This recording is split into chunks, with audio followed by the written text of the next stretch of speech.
Hello everybody, and welcome back to the Knitting and Anxiety podcast. Today is Monday, April 15th, 2019, and this is episode 28.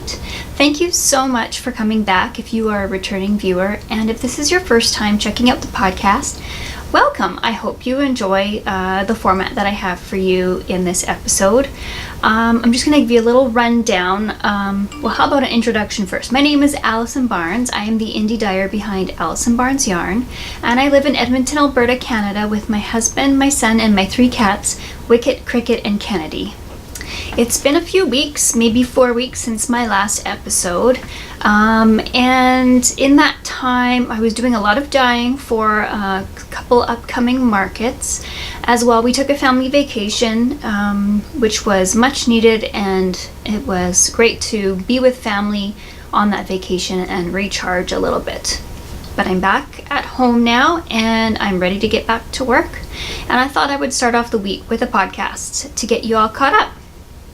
So today I'm going to talk to you about some finished objects, some works in progress, a new sample that was knit for me by my sample knitter Ariana, some upcoming markets, and finally at the end I'm going to talk to you about my newest obsession. I don't know if you can guess what it is, but I'll show you at the end. So let's get into some finished objects. I am wearing my first finished object, and the last episode I was almost completed the body. Well, I completed the body and I knit the sleeves, and now I've really been enjoying wearing it. It's soft and warm and cozy. It is the Weekender by Andrea Mowry, which is a pullover sweater with some slip stitch detail down the front and the back. And I knit this out of Patons Classic Wool Worsted Weight in the color light gray marl. And I basically salvaged this yarn from a crocheted sweater project that I had done a couple years ago, and I was no longer wearing the sweater. But I still liked the feel of the yarn. It actually is a really soft yarn. It is not a superwash yarn, it is not a merino, and it is very soft. So I highly recommend you knit a sweater out of this Patons Classic Wool Worsted Weight. I definitely can see myself knitting another Weekender sweater or another sweater in general using the same yarn. So some information about this pattern. I knit the second size, and which is a size small. It has it's supposed to have about 10 inches of positive ease going by your bust measurement, and I'd say that's fairly accurate. It is a bit of a boxy fit, but not bad. The shoulders drop down and have this really gorgeous detailing on the top. The neck opening is just right for me. I know some people who knit the sweater, the neck opening stretches too far and it almost falls off their shoulder, but I had no problem with that at all. I did the joining where it said to, and the fit is just wonderful. I did use the recommended needle size, which I can't remember offhand, but I did use that. And I knit the body a couple of inches longer because I didn't want a cropped sweater. So it comes to just the kind of the top of my hips, or maybe mid hip length. And I also knit the sleeves about 1.5 inches longer than the pattern called for, and it is kind of about a bracelet length on me. I like to wear a longer sleeve, and I often pull them down. When I want to, I will put the sleeve, push it up over my elbow, but I don't normally like having my forearms exposed because I get cold. So having a long sleeve was important to me. And I think that's about it for this finished object. I'm going to talk to you about the Bendy Arrow shawl now, which is a finished object. This is a pattern by Charlotte Bory, and I knit this shawl for my sister-in-law as a birthday present, and it was so fun to knit. You start at this end and you knit this way, and then you bind off a bunch of stitches, and then you keep knitting this way, and then you end here. So there is no really long cast off at the end of the shawl, which is fantastic. And it also has an I-cord edging, which is a beautiful and stretchy border.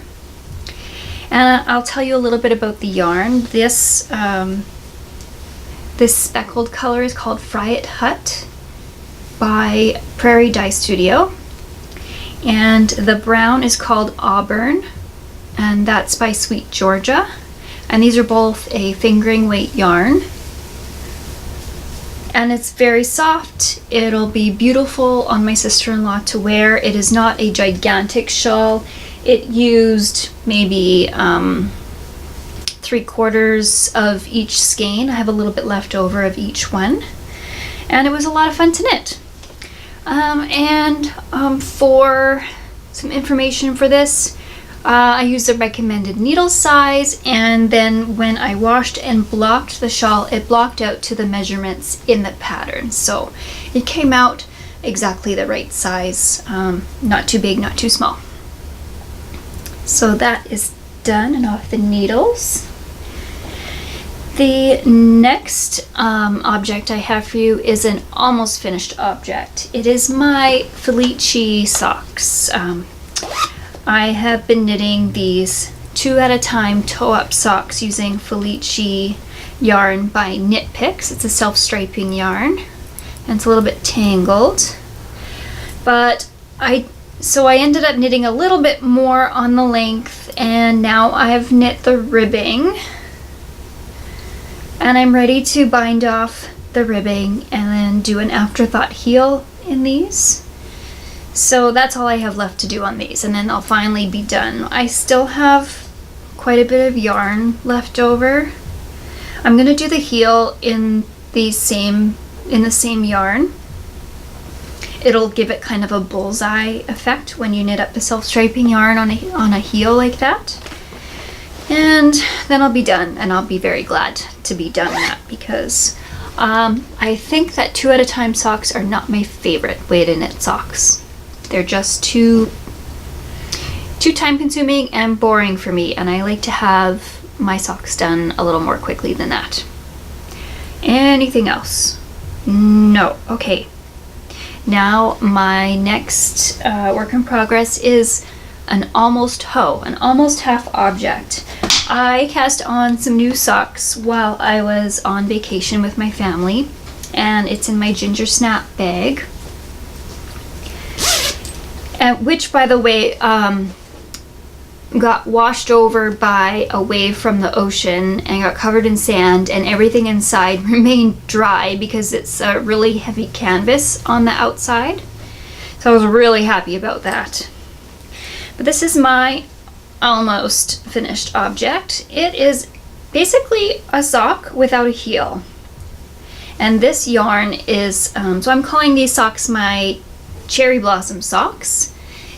I'm using the self-striping yarn from Comfy Cozy Knits in the cherry blossom colorway.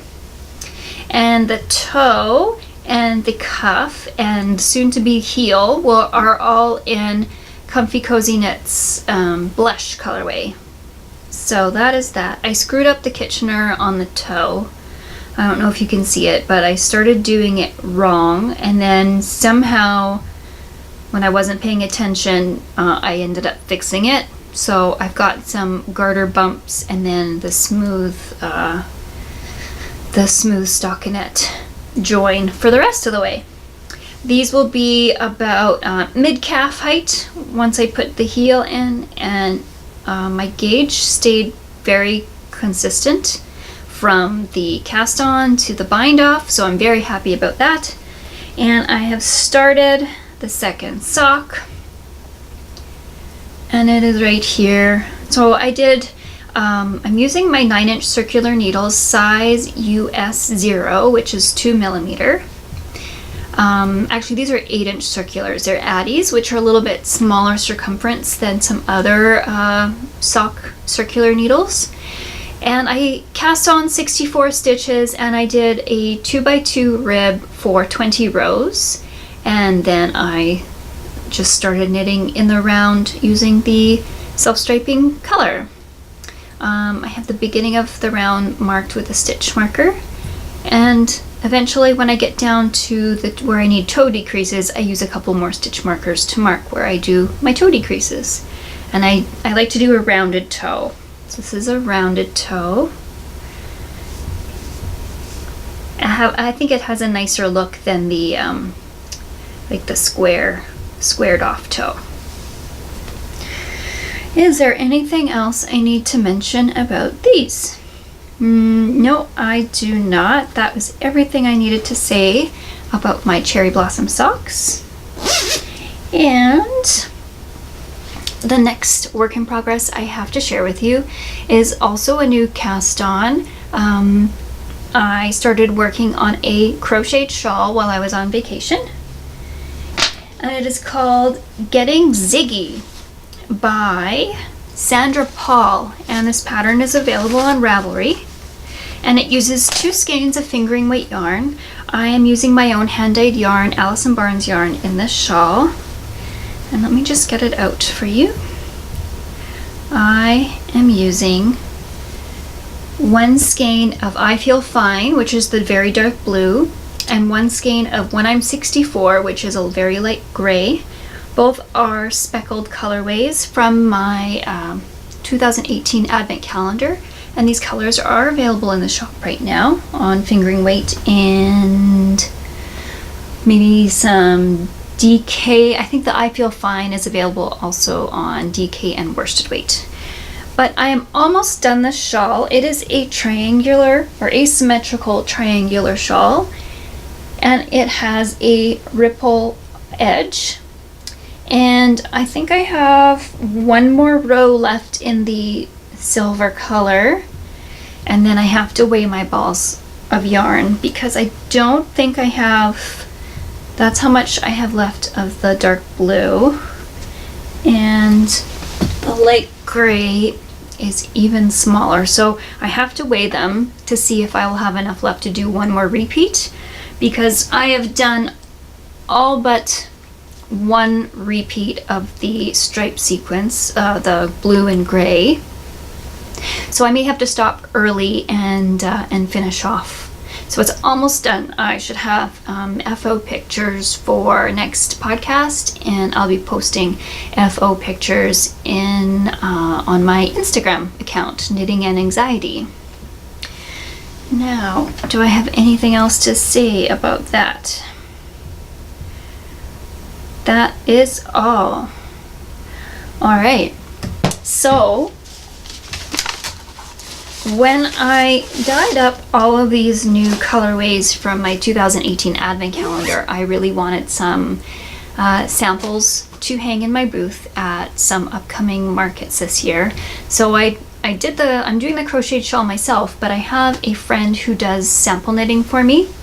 Her name is Ariana, and she has knit a shawl called When Rain Falls by Ana Campos, and it is a lacy asymmetrical triangle shawl, and she used this light purple color of mine called 8 Days a Week, and also this light pink color called First Kiss. Both are very subtly speckled. This is the beautiful lace work. There is some striping, and it is large and oversized and beautiful. It's a 2 skein project, and it is much wider than my wingspan.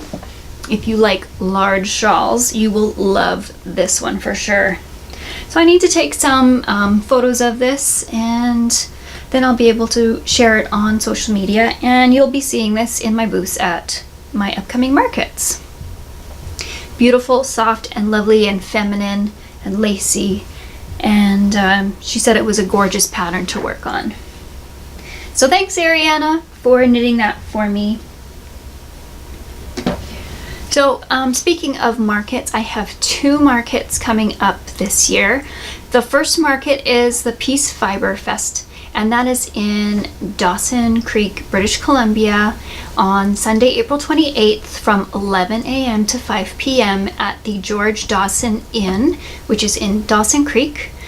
I think there are about 20 to 25 vendors going to be there from all over Alberta and British Columbia, and I think even Northwest Territories. So it's going to be really interesting to have all of the people meeting in one space.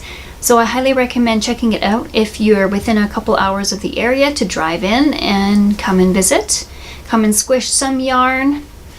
And I'm driving up with my parents the day before, and we're spending the night setting up, having the market, tearing down, spending the night, and then driving back on the Monday. So I'm really looking forward to spending some quality time with my folks, and just the road trip, doing some knitting on the road, that kind of thing. It'll be fun. And I love doing markets with my mom. She's my helper, and she's really good.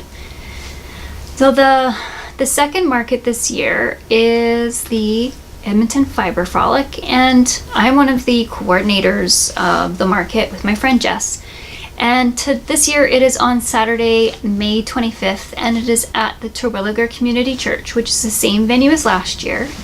We have made a couple of small improvements to the market this year. We've been able to fit some more vendors into the space, and we're also renting some stage lighting to hopefully illuminate the darker areas that were somewhat problematic to us last year. We love the space, we love the area, we love the amount of parking, we love working with the people of the venue, and the site host is amazing. So we really wanted to stay there if we could. So we're going to try out this lighting and see if that helps overall for the vendors and for the shoppers. Okay, if you are just here for knitting, then I thank you so much for watching, and I will see you next time. But if you would like to know what my current obsession is, stick around, because I am currently obsessed with makeup. And being obsessed with makeup is giving me an outlet to go shopping and spend money on something that I love, and it's not yarn, because I don't need any more yarn right now. I'm still trying to knit down my stash, and I'm waiting until markets to add to my stash. So makeup.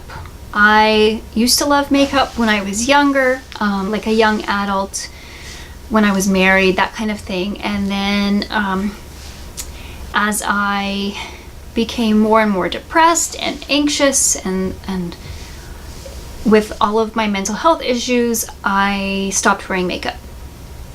I didn't feel like I needed to could take the time to do my makeup, and I didn't allow myself to feel good about myself, I guess.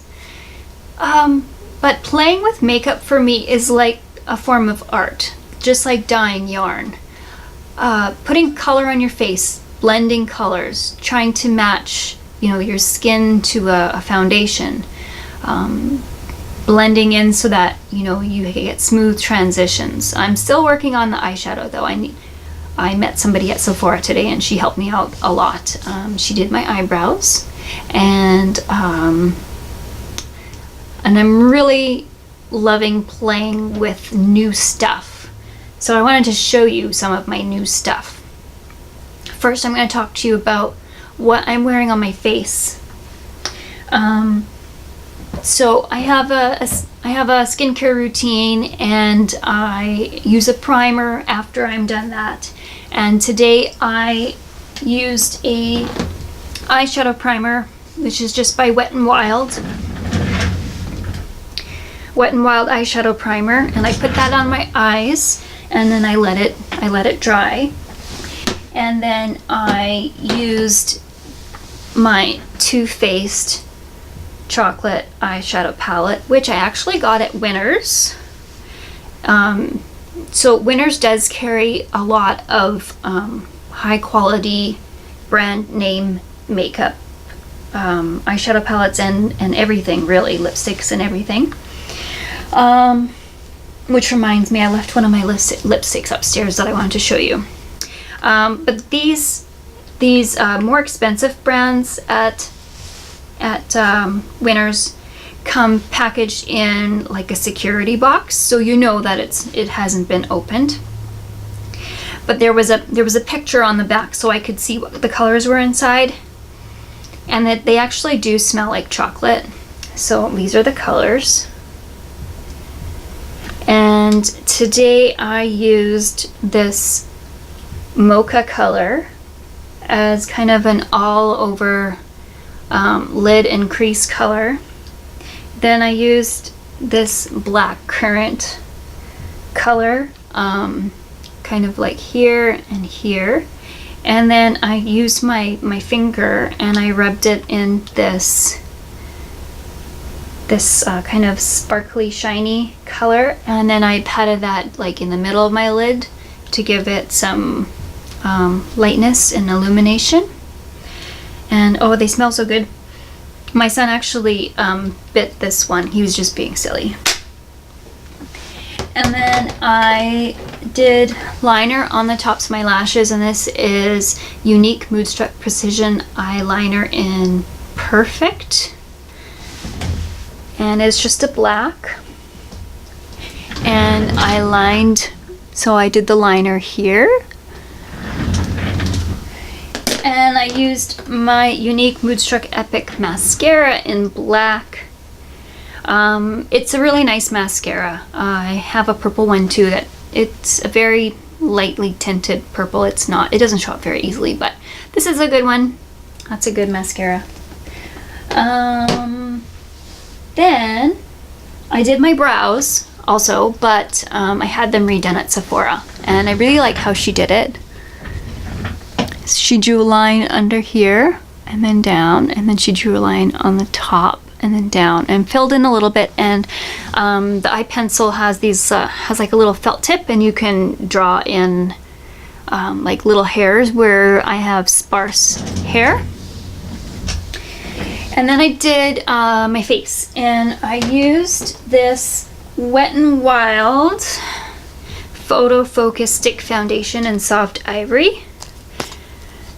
So I just kind of drew it on my face, and then I blended it in with a one of those sponge,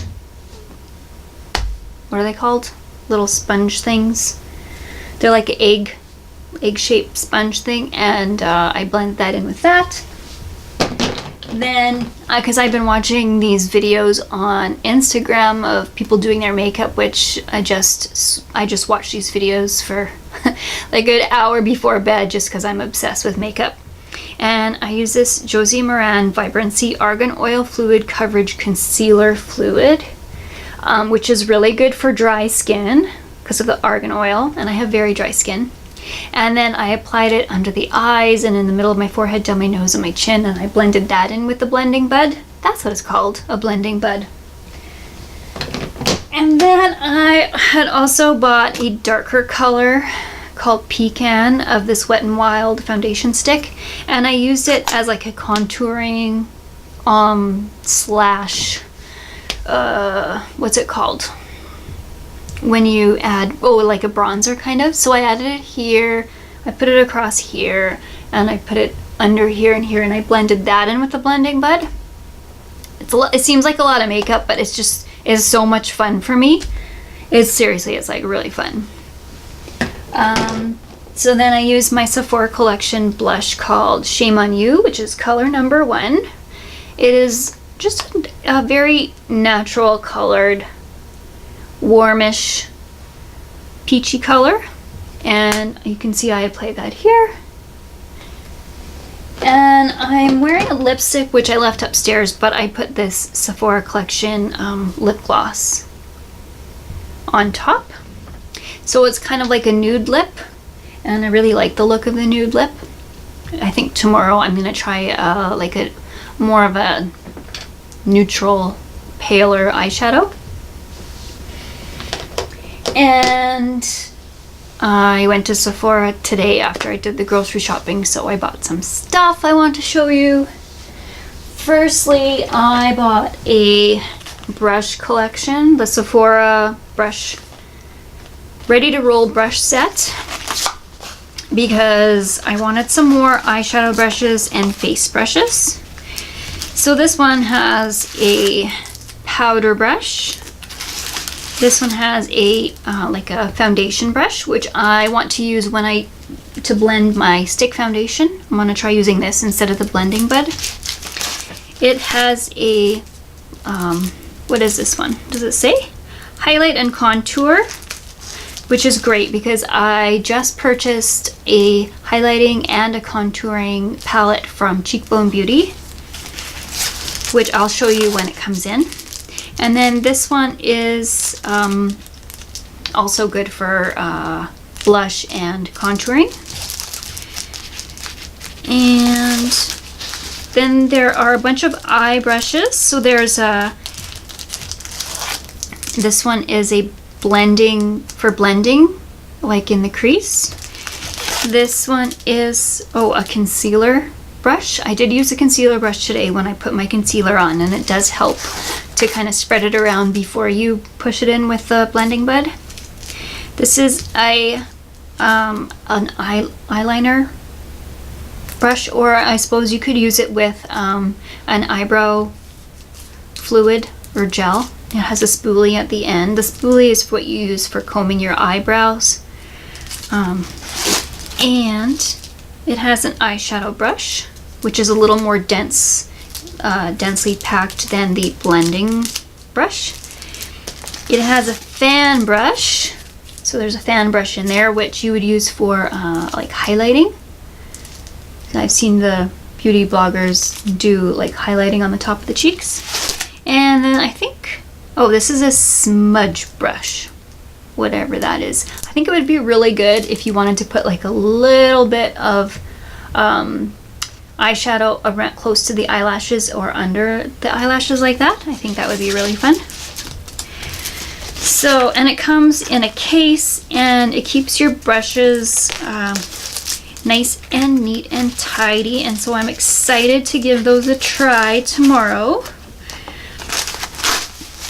And I love that it comes in a case, because then you can pack it up wherever you go.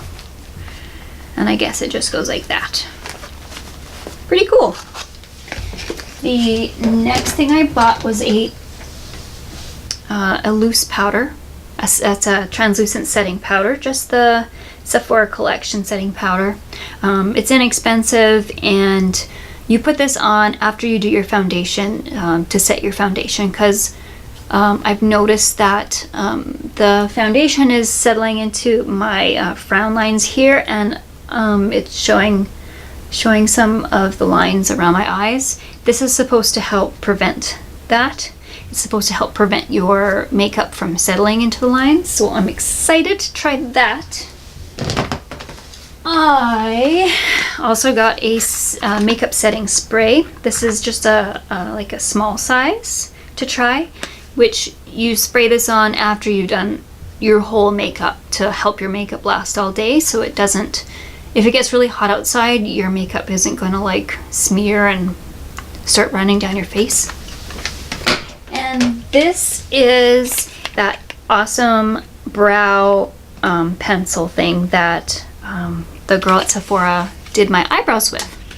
It's double-ended, so it's got a pencil side here for drawing the line and doing a little bit of filling in, and then it has a like a marker, very skinny marker here, where you can actually draw the little hairs where you need them to make it look like you have hair there. It's amazing. So it's called Brow Blade by Urban Decay. It is so cool. So yeah, I can't wait to try that myself tomorrow. And then when I was at the till, I saw this, and it's an eye candy collection of Sephora favorites. And It's got some mascaras and tons of eyeliners, and it looks like an eyeshadow. This is the eyeshadow. It's Urban Decay Half-Baked eyeshadow. That's a pretty container. Can I open it? Okay. Oh, and it's a beautiful shimmer. So that'll be nice to wear. So it's got a couple of mascaras.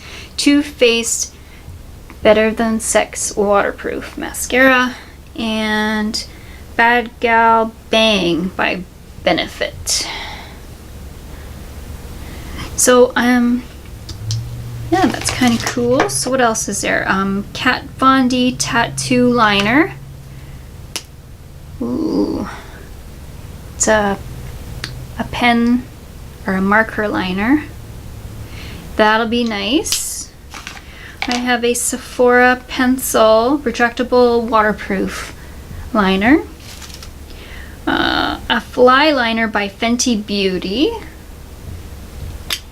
That is another. That one's even darker than the Kat Von D one. This one is Marc Jacob. Retractable. Cool.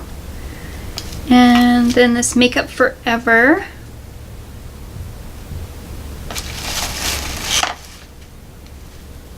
Makeup Forever. And I think that's it. Cute little box. So I get to try that out. So I hope that you enjoyed my makeup segment.